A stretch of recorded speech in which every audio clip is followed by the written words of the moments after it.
بسم الله الرحمن الرحيم. اللهم صل على محمد. نبضي داوديال أصحابتي قالي قام بتاجريا شيء آد آد بان صراميا وحان صراميا أو كره فنانين صوماليات ملك استوجو جنبه ما أنت وحان وضع رياكشن ير أو خلق الكيس وطا أو رياكشن كاسينا رمتا aan ka hadlayo oo dhowr kelmadood oo xagga runta aan ka hadlayo maadaama raggan youtuber-yaashu ma taqaanaaye horta in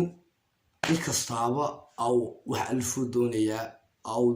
aw hadana aw beesha u doonayaa ma garanaysaa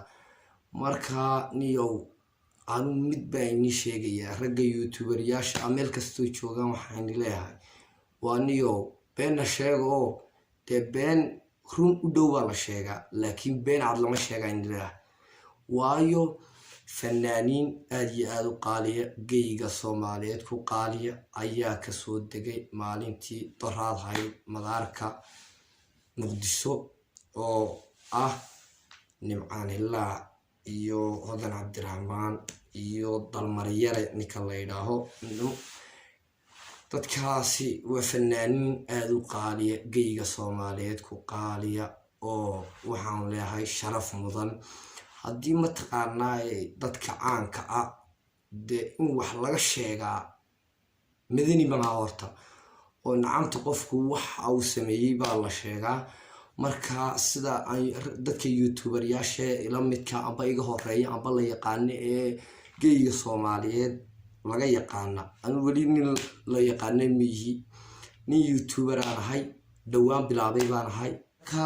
dadka youtuber-yaasha waxaan leeyahay haddaad been sheegaysaa run u dhawaatay sababtoo aniyo maalmihii ugu dambeeyay fanaaniinta Soomaaliyeed geyga Soomaaliyeed ku qaaliga oo Muqdisho ka soo degay oo si fiican loogu soo dhaweeyay oo heese kala duwan soo qaaday ayaa markiiba social media waxa loo soo mariyay video baan ka haynaa video baa laga hayaa de kaalay marka qof caanaba de horta qof caana baa la xigtaa moogta qof jiruun baa la xigtaa marka waxaan leeyahay inuu dadka youtuber-yaasha asiiba ma taqaanay inuu dadkan ma taqaanay reaction-nada inay diyaariyaan isku dayayaan marka waxa jira inuu diyaariyaa in leeyahay oo aanu aan iska reebin waxa jira oo la sheegi kara de beentaada hore runtaada dambe dishaabale marka beentaad sheegaysaan ha noqotaan wax de beena oo beritoole de dadku inilo og yihiin inuu loo social media yahay iminka dad baa ma taqaanaa youtuber-yaala ayaa waxaan waxba ka jirin oo saliye raad lahayn ku wareerayo oo ma taqaanaa social media soo dhigayo kibilsiyaan waa fanaanka saasoo fanaanada saasay marka fanaaniinta Hodan Cabdiraxmaan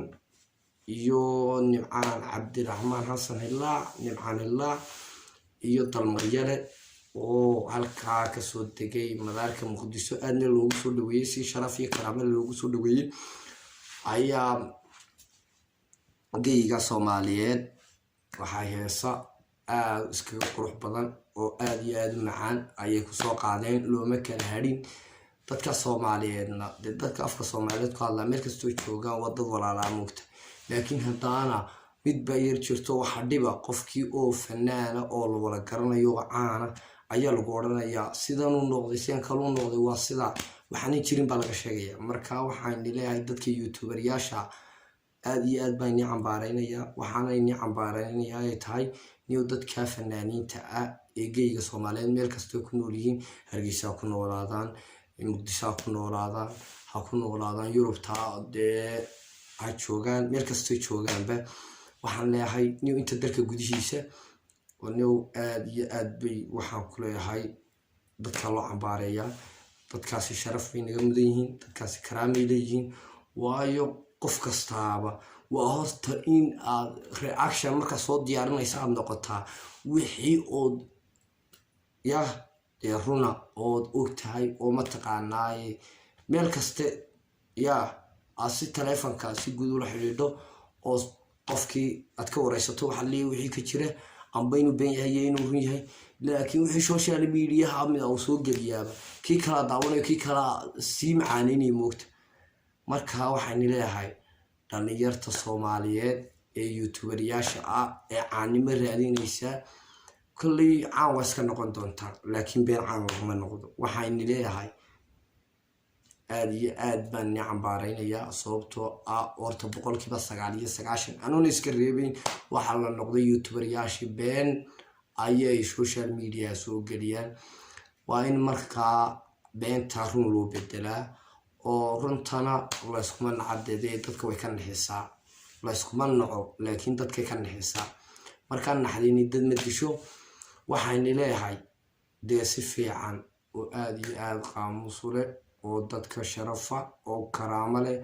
waxaan ku leeyahay dadka wax uga sheega fanaaniinta qof wax laga sheega reaction wuxuu iskugu tagay hadday fanaaniintu ay soo duubaan hadday mataqaanaa mid meel uu ka soo hadlo oo laba jawaabo soo bixi Allah ka yeelay TikTok haato meel social media kala haato YouTube haato Facebook haato qofkiiba codkiisa la soo goynaya laba erey baa laga soo goynaya intaas social media waa ka sida yiri eega baa loo dhanaya markaas xabtayda waxaan leeyahay aad iyo aad bad mahadsantiin fanaaniintan caydaha laga daayo dadka iyo dawladda iyo waxa afka Soomaaliyeed ku hadlayo shaqaynayaan marka fanaaniinta ninka ka soo horjeesta in aniga iga soo horjeesto noqonaya marka beenta sheegaya